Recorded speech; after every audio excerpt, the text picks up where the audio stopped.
बिस्मिल्लाहिर्रहमानिर्रहीम। अस्सलाम वालेकुम नादरीन, आप यूट्यूब चैनल देख रहे हैं। मैं इमरान खान हूँ। शहबाज शरीफ साहब पाकिस्तान तो वापस आ गए हैं, लेकिन आते ही उनको कोरोना हो गया है। कोरोना बहुत समझदार है। अब कोरोना उस मौका पर होता है जिस मौका पर मुलाकातें नहीं करनी, उस मौका पर होता है जिस मौका पर अपने आप को थोड़ा सा दूर रखना है चीज़ों से, उस मौका पर होता है जब बहुत सारे सवालात उठाए जा रहे होते हैं। शहबाज शरीफ साहब को बार बार कोरोना हो रहा है। अल्लाह ताला उनको सेहत अता फरमाए, उनको तंदुरुस्ती अता फरमाए। लेकिन इस वक्त शहबाज शरीफ साहब को कोरोना हुआ है, तो मेरी इतला के मुताबिक लंदन में जितने लोग मौजूद हैं जो उनसे मिले, जिन्होंने उनके साथ ट्रैवल किया, वो सारे लोग अभी तक अपने टेस्ट नहीं करवा रहे। या तो इनको इस बात का यकीन है कि शहबाज शरीफ साहब का जो कोरोना है वो सियासी नौयत का है, या फिर उन्हें लगता है कि कोरोना उनको नहीं लगेगा। यानी उन्हें शक है कि शहबाज शरीफ साहब वाला कोरोना जो है वो उनको नहीं लग सकता, जिसको इससे पहले शहबाज शरीफ साहब मिलकर आए। नवाज शरीफ साहब से तो बड़ी करीबी जफ्फी डाली है, मुंह के साथ मुंह मिला के, और बाकी सबके साथ भी बड़ी अच्छी टाइट वाली जफ्फियाँ डाली हैं शहबाज शरीफ साहब ने। लेकिन उन सारों ने अपने कोरोना के टेस्ट नहीं करवाए। उन सबको अपने कोरोना के टेस्ट करवाने चाहिए, बल्कि उन सहाफ़ियों को भी जिनके साथ मियाँ शहबाज शरीफ साहब मिलते रहे हैं और वहाँ पर बहुत करीब उनके साथ आकर बातचीत करते रहे हैं। तो शहबाज शरीफ साहब कोरोना लेकर पाकिस्तान आ गए हैं और अभी तक कोई हिफाजती इक़दाम नहीं किए जा रहे।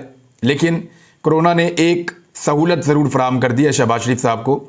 यानी एक बुरी चीज़ को, एक बीमारी को भी किस तरह पॉजिटिवली और अच्छे तरीके से इस्तेमाल करना है, ये अगर आप सीखना चाहते हैं तो आप शहबाज शरीफ से सीखिए। सीखना चाहते हैं तो आप प्लेटलेट्स गिराकर नवाज शरीफ से सीखिए। आप सीखना चाहते हैं तो एक छोटी सी सर्जरी के लिए आप मरियम नवाज साहबा से सीखिए। ये चीज़ें आपको बहुत तेज़ी से सिखाएंगे और आपको समझाएंगे कि बीमारी को अपने ज़ाती फ़ायदे के लिए कैसे इस्तेमाल किया जा सकता है। शहबाज शरीफ साहब ने आर्मी चीफ की तैनाती करनी है और ये हफ्ता बहुत इंपॉर्टेंट था जो अब शुरू हो चुका है। आज मंगल का दिन है और इसी हफ्ते के अंदर एक फ़ैसला करना था, लेकिन अब कहा जा रहा है कि फ़ैसला अभी नहीं किया जाएगा, 20 तारीख के बाद किया जाएगा।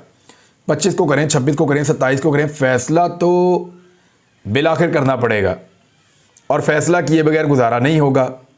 अब क्या फ़ैसला करना है? नवाज शरीफ वाला फ़ैसला करना है या वो फ़ैसला करना है जो नवाज शरीफ वाला नहीं है? क्योंकि नवाज शरीफ वाले फ़ैसले में तो मेरिट नहीं होता, ये इमरान खान साहब का मानना है।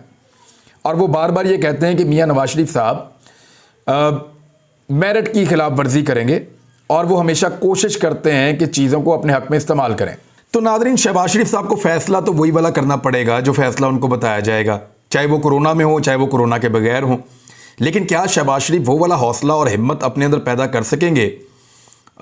मुझे तो बहुत मुश्किल लगता है, क्योंकि इस वक्त पब्लिक की सपोर्ट उनके साथ है नहीं। और NRO 2 जिस तरह उन्होंने लिया है, जैसे उन्होंने रजीम चेंज ऑपरेशन किया है, इन सारी चीज़ों का हिस्सा बनने वाला शख्स कभी भी अपने मोहसिनों के साथ बिगाड़ नहीं सकता। तो बिगाड़ने का इम्कान तो मुझे बहुत मुश्किल लग रहा है। बहरहाल नवाज शरीफ साहब ने पूरी कोशिश की है कि वो अपनी मर्ज़ी का फ़ैसला करवाएं, लेकिन मियाँ साहब वाला फ़ैसला मेरिट का नहीं होता। आज बिलावल की ज़ुबान आपने सुनी? बिलावल भुट्टो जरदारी ने आज जब बात की तो बिलावल की बातों में शिकवे की बू आ रही थी। यानी बिलावल ने इस तरीके से बात की कि जैसे वो खुश नहीं है। यानी बिलावल ने कहा कि इस वक्त पाकिस्तान का निज़ाम नहीं चल रहा, जब TV लगाते हैं तो कोई अच्छी खबरें नहीं मिलती। इसका मतलब आप समझ रहे हैं? इसका मतलब ये है कि पीपल्स पार्टी, क्योंकि एस्टेब्लिशमेंट की जो पहली जमात है ना, एस्टेब्लिशमेंट की पहली प्रायोरिटी है वो पाकिस्तान पीपल्स पार्टी है इस मरतबा, और पाकिस्तान पीपल्स पार्टी ने ये सारा ऑपरेशन लीड किया था।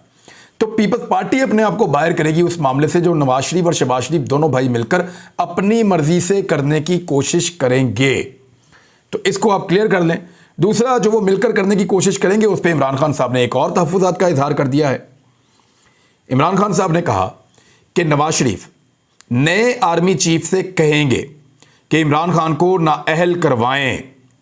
ये इमरान खान साहब ने कहा है कि नवाज शरीफ नए आर्मी चीफ को कहेंगे, जो नया आर्मी चीफ आएगा उसको ये कहेंगे कि इमरान खान को नाअहल करवाएं जनाब।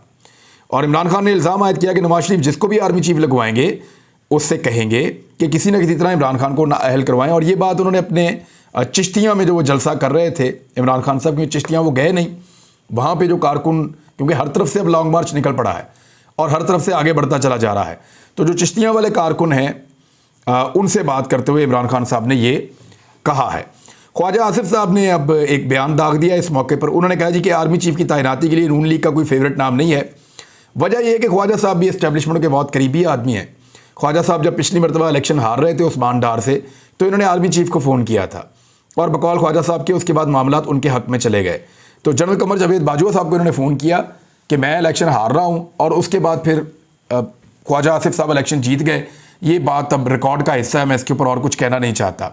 तो ख्वाजा आसिफ साहब भी इस्टेब्लिशमेंट के बहुत करीब हैं, वो नवाज शरीफ और इस्टेब्लिशमेंट के दरमियान इस इख्तलाफ का हिस्सा नहीं बनना चाहते। लिहाजा उन्होंने कहा कि नून लीग का कोई फेवरेट नाम नहीं है, और उन्होंने कहा कि 18 या 19 नवंबर के बाद ही आर्मी चीफ की तैनाती के हवाले से मुशावरत होगी।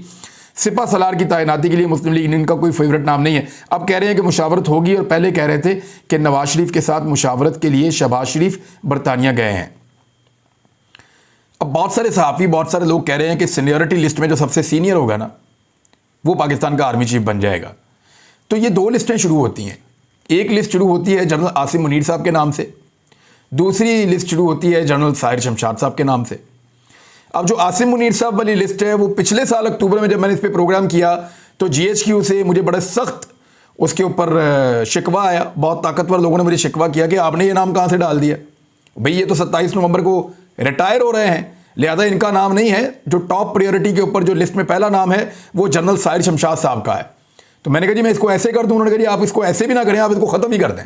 तो रिक्वेस्ट करके उसको मेरे से ख़त्म करवाया गया था, मुझे आज भी याद है। और थोड़ी सी इसके ऊपर जो है वो तलखी भी हो गई थी। मैंने कहा बाकी जगहों पे ये लगा हुआ है, इसको वहाँ से हटवाएं। तो उन्होंने कहा जी पहले हम सब जगह से हटाते हैं, जब हट जाएगा तो आप देख लीजिएगा, फिर आप भी इसको अनलिस्ट कर दीजिएगा। तो तब मैंने बाद में इसको अनलिस्ट उनकी रिक्वेस्ट के ऊपर कर दिया था। मेरे पास आज भी वो पूरा का पूरा वीलॉग पड़ा हुआ है रिकॉर्ड के तौर पर, मैं वो दिखा सकता हूँ। अब एक और फेक न्यूज़ है, वो मुझे आपके साथ शेयर करनी है। लेकिन लॉन्ग मार्च के लिए जिस नफरी को इस्लामाबाद पहुँचाया गया है, अभी तक वो नफरी जो है 51 करोड़ 48 लाख रुपए का खाना खा गई है। यानी जहर खाने के लिए इनके पास पैसे नहीं हैं। मुख्तलिफ सूबों से पुलिस को इकट्ठा किया हुआ है, FC को इकट्ठा किया हुआ है, रेंजर्स को भी, इस्लामाबाद पुलिस को भी, और अब उनको खाने रोज़ाना की बुनियाद पे खिलाए जा रहे हैं। तो गरीब मुल्क का 51 करोड़ 48 लाख रुपए का खाना खा गई पुलिस। अब जिन लोगों को इमरान खान की 1 करोड़ की सिक्योरिटी के ऊपर या 2 करोड़ की सिक्योरिटी के ऊपर एतराज़ होता है, साबिक वज़ीर-ए-आज़म सबको मिलती है, हर एक को मिलती है। साबिक आर्मी चीफ है उसको भी मिलती है, सबको मिलती है। लेकिन आर्मी चीफ के ऊपर कोई नहीं पूछता कि साबिक आर्मी चीफ को इतनी सिक्योरिटी क्यों मिल रही है और उसके ऊपर कितने पैसे खर्च हो रहे हैं। क्या कभी किसी ने पूछा कि साबिक चीफ जस्टिस को कितनी सिक्योरिटी मिलती है और उस पर कितने पैसे खर्च होते हैं? कोई भी नहीं। क्या कभी किसी ने पूछा कि साबिक आर्मी चीफ को कितनी सिक्योरिटी मिलती है और उसके ऊपर कितने पैसे खर्च होते हैं? कोई भी नहीं। क्या कभी किसी ने पूछा कि रिटायर IG साहिबान और चीफ सेक्रेटरी साहिबान जब वो बाद में अपनी ज़िंदगी गुजारते हैं तो उनको कितने मुलाजिम मिलते हैं और कौन कौन से बेनिफिट मिलते हैं? क्या किसी ने पूछा? कभी किसी ने नहीं पूछा। ये सारा नज़ला जो है वो सियासतदानों के लिए रखा गया है और हमेशा सियासतदानों के ऊपर गिरा दिया जाता है। यानी इमरान खान साहब के जो बुलेट प्रूफ शीशे आए उनके बारे में ये खबर चलाई गई कि इमरान खान की रिहाइशगाह पर 90 लाख रुपए के बुलेट प्रूफ शीशों की तनसीब शुरू कर दी गई है। यानी इमरान खान साहब, और एक कोई और फोटो किसी और की ब्लर करके लगाई गई है कि इमरान खान साहब की रिहाइशगाह के ऊपर 90 लाख रुपए के बुलेट प्रूफ शीशों की तनसीब शुरू कर दी गई है। यह है जी खबर, यह खबर दी गई है और दी है जियो ने। अब ज़रा असल खबर सुने कि इस खबर का दूसरा हिस्सा यह है जिसको किसी ने बयान नहीं किया कि बुलेट प्रूफ शीशों की कीमत हुकूमत वक्त अदा नहीं करेगी, सरकारी खर्चे से अदा नहीं होंगे, इमरान खान साहब खुद अदा करेंगे। ये है जी दूसरी खबर जिसको छुपा दिया जाता है। तो इस तरह एक प्रोपेगेंडा वॉर चल रही है और पाकिस्तान का मीडिया जो है वो इसका हिस्सा बन रहा है। आज एक और प्रोपेगेंडा वॉर शुरू की जाएगी और वो शुरू की जाएगी 10 बजे जियो से। और एक चाबी वाला खिलौना है जिसको अरेंज किया गया है, हो सकता है आज शुरू कर दी जाए या 1-2 दिन इसमें ले लें, लेकिन ज़्यादा इम्कानात मेरी इतला के मुताबिक ये है कि आज ही शुरू किया जा सकता है। एक चाबी वाला खिलौना है, उसको दुबई में अरेंज किया गया है और उसको चाबी भर दी गई है। तमाशा जो है वो जियो TV से गालिबन शुरू किया जाएगा। इस किस्म की शुनीद है और ख़बर मेरी है मेरे पास, और असल खबर मैं जानता हूँ कि वो तमाशा है क्या और बनाया कैसे गया है। ज़रा पहले इनको बात कर लेने दें, अपने बयानात दे लेने दें, फिर मैं तफसीलात आपके सामने रखूँगा कि ये गेम कैसे किया गया है और किसने किया है और किस तरीके से इसको किया है। अरशद शरीफ भाई वाले मामले के ऊपर पाकिस्तान के मीडिया ने एक बड़ी बेशर्मी का किरदार अदा किया है। समा TV ने तो हद ही पार कर दी है। यानी अब वो ये कह रहे हैं कि अरशद शरीफ अपनी फैमिली को नैरोबी में सेट करना चाहते थे वो कीनिया के अंदर कारोबार करने का सोच रहे थे। यार खुदा का नाम ले,